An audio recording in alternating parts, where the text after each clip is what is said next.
रामायण कथा।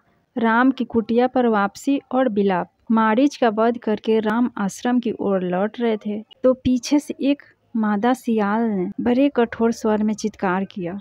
वन के मृग एवं पंछी उनके बाईं ओर चलने और उड़ने लगे। इन अपशकुनों को देखकर राम का हृदय आशंकित हो उठा। उन्हें सीता के अशुभ की चिंता संतप्त करने लगी। इतने में ही उन्होंने मार्ग में लक्ष्मण को आते देखा। लक्ष्मण को देखकर उन्हें ऐसा प्रतीत हुआ कि किसी राक्षसी षड्यंत्र के फलस्वरूप सीता किसी कठिनाई में फंस गई है।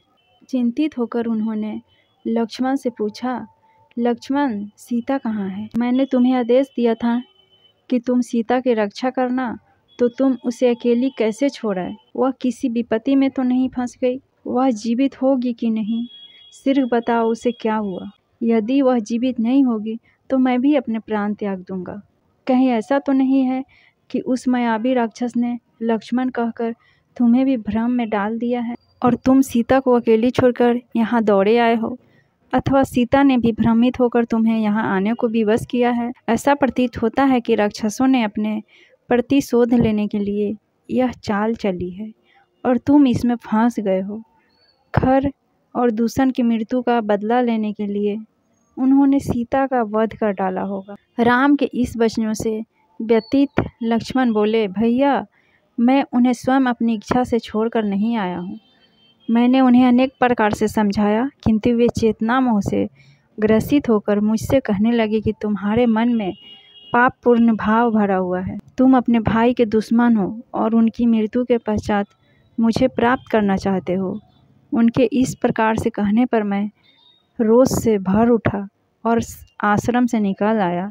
इस प्रकार से उन्होंने ही कठोर वचन कहकर मुझे यहाँ आने के लिए विवश कर दिया। लक्ष्मण के वचनों को सुनकर राम ने कहा, सौम्या, तुम सीता को छोड़कर चले आए, यह तुमने अच्छा नहीं किया। सीता तो क्रोध में विक्षिप्त हो रही थी और क्रोध में भरी हुई नारी के मुख से कठोर वचन निकलना आश्चर्यजनक की बात तो नहीं है, किंतु तुम तो समझदार हो। मेरे आदेश की अवहेलना कर तुम्हारा इस प्रकार से चले आना अनुचित है। चिंतित राम और लक्ष्मण जब अपने आश्रम पहुँचे तो उन्हें सीता कहीं दिखाई नहीं दी। उन्होंने समस्त पर्णशालाओं को देख डाला, किंतु सभी सूनी मिली। जैसे हेमंत ऋतु के हिम से ध्वस्त होकर कामलिनी श्रीहीन हो जाती है, उसी प्रकार से पर्णशालाएं शोभा शून्य थी। आश्रम के वृक्ष और पत्ते भी वायु में सनसनाकर दुख से रो रहे थे। मृगछाला और कुश इधर उधर बिखरे पड़े थे, आसन औंधे पड़े थे। वृक्षों के फूल पत्ते कहीं कहीं टहनियाँ टूटी या अध टूटी पड़ी थी। आश्रम का अस्त व्यस्त दृश्य देखकर राम विचार करने लगे, सीता का किसी ने हरण कर लिया अथवा किसी दुष्ट राक्षस ने उसे अपना आहार बना लिया। कहीं वह फूल चुनने तो नहीं चली गई या जल लाने नदी पर तो नहीं चली गई। जब सब ओर खोजने पर भी उन्हें सीता कहीं दिखाई न दी तो शोक के कारण उनकी आंखें लाल हो गई। नदी नालों पर्वत कंदराओं में जाकर वे उन्मुक्त सी भांति आवाज़ दे देकर सीता की खोज करने लगे। अंत में उनकी उन्मत्तता इतनी बढ़ गई कि वे कभी कदम के वृक्ष के पास जाकर कहते, हे कदम, मेरी सीता को तेरे पुष्पों से बहुत स्नेह था, तू ही बता वह कहाँ चली गई है। कहीं बिल्लों के पास जाकर उससे पूछते हैं, बिल्लव बीटप, क्या तुमने पीतव अस्त्र धारिणी सीता को कहीं देखा है? इस प्रकार वे सभी किसी वृक्ष से, कभी किसी लता से और कभी पुष्प समूह सीता का पता पूछते। कभी अशोक वृक्ष के पास जाकर कहते, अरे अशोक विपट, तेरा तो नाम ही अशोक है, फिर भी तू सीता से मेरी भेंट कराकर मेरे शोक का हरण क्यों नहीं करता। फिर तार के वृक्ष से कहते, तू तो सब वृक्षों से ऊंचा है, तू दूर दूर तक की वस्तुएं देख सकता है, देख कर बता, क्या तुझे सीता कहीं दिखाई दे रही है? चुपचाप खड़ा ना रह, यदि तू देखना चाहेगा तो तुझे वह अवश्य दिखाई देगी। इस प्रकार नाना प्रकार के वृक्षों से पूछ कर रामचंद्र विलाप करने लगे, हे प्राण बल्बो, जानकी तू कहाँ छिप गई? यदि तू वृक्षों की ओट में छिप कर हंसी कर रही है तो मैं तुझसे प्रार्थना करता हूँ, तू प्रकट हो जा। देख मैं तेरे बिना कितना व्याकुल हो रहा हूँ। अब बहुत हंसी हो चुकी है। मैं हार मानता हूँ। मैं तुझे नहीं ढूंढ पा रहा हूँ या तू सचमुच मुझसे रूठ गई है। हाँ सीते बोल, जल्दी बोल, तू कहाँ है? इधर देख, तेरे साथ खेलने वाले मृग शावक भी तेरे वियोग में अश्रु बहा रहे हैं। सीते, तेरे बिना मैं जीवित नहीं रह सकता। मैं चाहता हूँ अभी तेरे वियोग में अपने प्राण त्याग दूं, किंतु पिता की आज्ञा से विवश हूँ। मुझे स्वर्ग में पाकर वे धिक्कारेंगे और कहेंगे, तू मेरी आज्ञा की अवहेलना करके 14 वर्ष की वनवासी की अवधि पूरी किए बिना ही स्वर्ग में कैसे चला आया? हाँ, मैं कितना अभागा हूँ जो तुम्हारे विरह में मर भी नहीं सकता। हाय जानकी, तुम ही बताओ तुम्हारे बिना मैं क्या करूं? बड़े भाई को विलाप करते देख लक्ष्मण ने उन्हें धैर्य बंधाते हुए कहा, हे नरोत्तम, रोने और धैर्य खोने से कोई लाभ नहीं होगा। आइए आश्रम से बाहर चलकर वनों और गिरी कंदराओं में भी भाभी को खोज करें। उन्हें वनों तथा पर्वतों में भ्रमण करने का चाव था।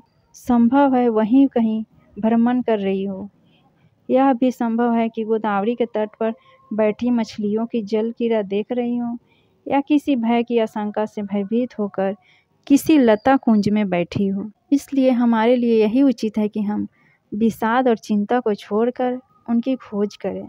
लक्ष्मण के युक्तियुक्त वचन सुनकर राम उसके साथ वनों, लताओं, गिरी कंदराओं आदि में खोज करने लगे। उन दोनों ने समस्त वन, पर्याप्त कंदरा आदि में खोज डाला, किंतु सीता उन्हें कहीं दिखाई नहीं दी। अंत में राम निराश होकर बोले, सौमित्र, यहाँ तो कोई ऐसा स्थान शेष नहीं बचा जहाँ हमने जानकी की खोज न की हो, परंतु हमें सब जगह निराशा ही हाथ लगी। अब ऐसा प्रतीत होता है कि मेरी सीता मुझे कभी नहीं मिलेगी। मैं वनवास की अवधि बिताकर जब अयोध्या लौटूंगा और माता कौशल्या पूछेगी कि सीता कहाँ है, तो मैं उन्हें क्या उत्तर दूंगा? मिथिलापति जनक को क्या मुँह दिखाऊंगा?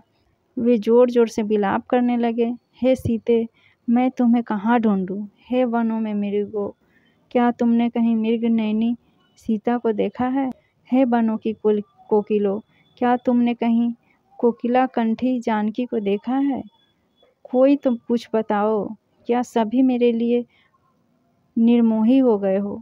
कोई नहीं बोलता, कोई नहीं बताता, कोई भी मुझसे बात करना नहीं चाहता। मैं कायर हूँ जो अपनी भार्या की रक्षा न कर सका। थोड़ी देर मौन रहने के पश्चात वे फिर लक्ष्मण से बोले, हे सौमित्र, अब सीता के बिना मैं किसी को मुख दिखाने के लायक नहीं रहा। मैं अवधि पूर्ण होने पर भी अयोध्या नहीं जाऊंगा। तुम अब अयोध्या लौट जाओ। भरत से कह देना अब तुम ही अयोध्या का राज संभालो। मैं कभी नहीं लौटूंगा। माता कौशल्या से कहना कि किस प्रकार सीता का अपहरण हो गया और उनकी विरह व्यथा को न सह सकने के कारण राम ने आत्महत्या कर ली।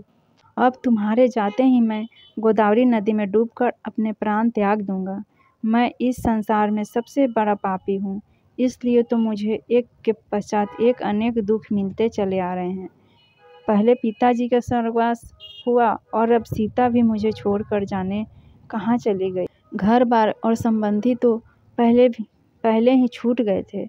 मुझे रह रह कर यह ध्यान आता है कि सीता राक्षसों के चंगुल में फंस गई है।